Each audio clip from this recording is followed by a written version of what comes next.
Hello மக்களே, friend போய் போனிச்சு விட்டா வாழை பீச்சுக்கு போகணும்னு சொல்லி விட்டான். நான் என்ன பீச்சுன்னு கேட்டேன். சங்கதுரை பீச்சுன்னு சொன்ன பார்த்துருங்க. நானும் திருக்குன்னு போயிட்டேன். மக்களே, நாங்கள் வந்த நேரம் பார்த்து ரொம்ப கூட்டம் இல்லை பார்த்துருங்க. இந்த சாட்டர்டே சண்டே தான் நல்லா கூட்டமாக இருக்கும். அதுக்கப்புறம் மக்களே, எனக்கு ஒரு சந்தேகம் காட்டிலாம். இந்த பீச்சுக்கு வந்து சங்குதுரைன்னு பேர் வந்தது இந்த சங்கால தான் நிறைய பேர் சொல்றாங்க. நீங்க என்ன சொல்றீங்களோ மறக்காம கமெண்ட்ல சொல்லுங்க மக்களே. அதுக்கப்புறம் முக்கியமான விஷயம் என்னன்னா, நீங்க ஏச கூட சரியா நாங்க ஒத்த ரூபா இல்லாமலாக வந்தோம்.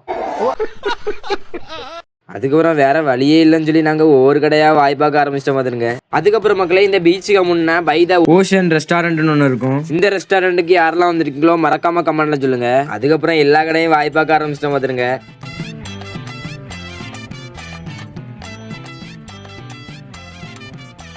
மக்களே, அதுக்கப்புறம் முக்கியமான விஷயம் என்னன்னா, இந்த கடையில வந்து பொரிச்ச மீனும் கிழங்கு கொடுப்பாங்க. கேட்டீங்களா? நீங்க கேட்க தான் பொரிச்ச மீன்லாம் ரெடி பண்ணி தருவாங்க. நீங்க சங்குதுரை பீச்சுக்கு வந்தீங்கன்னா இந்த கடையை வந்து விசிட் பண்ணிட்டு போங்க காய்ஸ். மக்களே, அதுக்கப்புறம் இந்த பீச் வந்து எங்க ரீச் ஆயிருக்குன்னா, நான் மேலகிஷ்டம்புதூர் ஜங்ஷன்ல இருந்து நேரா வந்தா போதும். அதுக்கப்புறம் நேரா வந்தீங்கன்னா ஒரு கோபுரம் மாதிரி ஒன்று இருக்கும். அதான் இந்த பீச்சோட என்ட்ரன்ஸ். அதுக்கப்புறம் நாங்க திருக்குன்னு சொல்லி திருக்கிட்டே வீட்டுக்கு போயிட்டோம். இந்த வீடியோ உங்களுக்கு பிடிச்சிருந்ததுன்னா ரெட் கலர் காட்டு கமெண்ட் பண்ணுங்க மக்களே. டாடா.